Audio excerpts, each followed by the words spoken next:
আসসালামু আলাইকুম। শুরু করছি নগদ জনপদের খবর। আমি রিদিতা রেজা।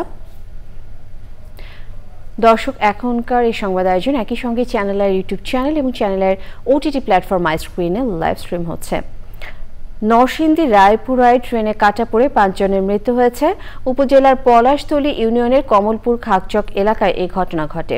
আজ ভোর 5:30 থেকে 6টার মধ্যে ঘটনাটি হতে পারে বলে পুলিশের ধারণা। নিহত 5 জনের পরিচয় নিশ্চিত করা যায়নি। বেলা 11:30টার দিকে ঘটনাস্থল থেকে প্রায় 2 কিলোমিটার দূরে কালনী এক্সপ্রেস ট্রেনের নিচে কাটা পড়ে আরও একজন নিহত হয়।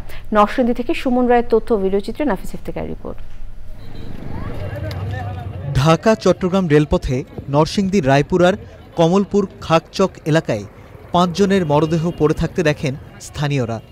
খবর পেয়ে ঘটনাস্থলে আসে রেলওয়ে পুলিশ, পিবিআই এবং রায়পুরা থানা পুলিশ। 5-6টা লাশ পড়ে আছে আর কি, কে বা কারা মেরে ফেলেছে এমন শুনলাম। তৎক্ষণাৎ আমরা আসলাম এখানে। কেমনে মরছে আমরা তো দেখিনি, লোকজনের আসছে এই এখন যেভাবে পড়ে আছে এইভাবেই লাইনের উপরে 5 জায়গায় নিহতদের 5 জনই পুরুষ।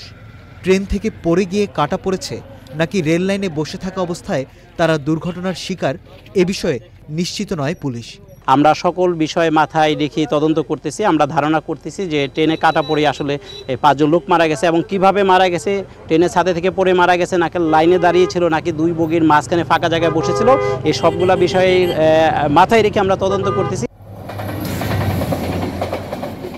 বেলা 11:30টার দিকে ঘটনাস্থল থেকে প্রায় 2 কিলোমিটার দূরে ঢাকাগামী কালনী এক্সপ্রেস ট্রেনের নিচে কাটা পড়ে আরও একজন নিহত হয়েছে।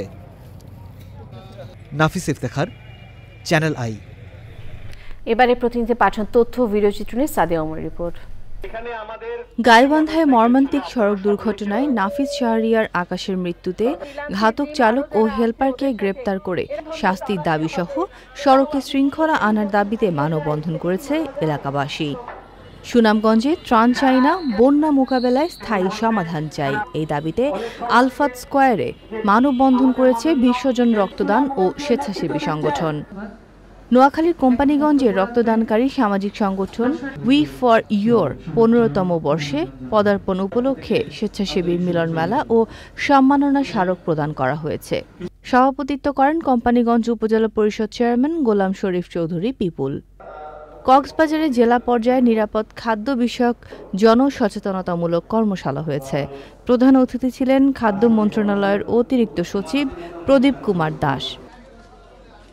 কিশোরগঞ্জের ঐতিহাসিক শোলাকিয়া ঈদগাহ ময়দানে জঙ্গি হামলায় নিহতদের স্মরণে নানান কর্মসূচি পালিত হয়েছে। তাদের প্রতিকৃতিতে শ্রদ্ধা জানিয়েছেন জেলা প্রশাসক মোহাম্মদ আবুল কালাম আজাদ ও পুলিশ সুপার মোহাম্মদ রাসেল শেখ। সুনামগঞ্জে যুব মহিলা লীগের 22তম প্রতিষ্ঠা বার্ষিকী উপলক্ষে জাতির পিতা বঙ্গবন্ধু শেখ মুজিবুর রহমানের প্রতিকৃতিতে পুষ্পস্তবক অর্পণ, র্যালি ও আলোচনা সভা হয়েছে। সুনামগঞ্জ জেলা যুব মহিলা লীগের সভাপতি সঞ্জিদা নাসরিন দিনা ডায়না ও সাধারণ সম্পাদক জান্নাত মরিয়ম নেতৃত্ব দেন। Sadia Omar, Channel I. এই ছিল নগদ জনপদের খবর। সবাইকে ধন্যবাদ।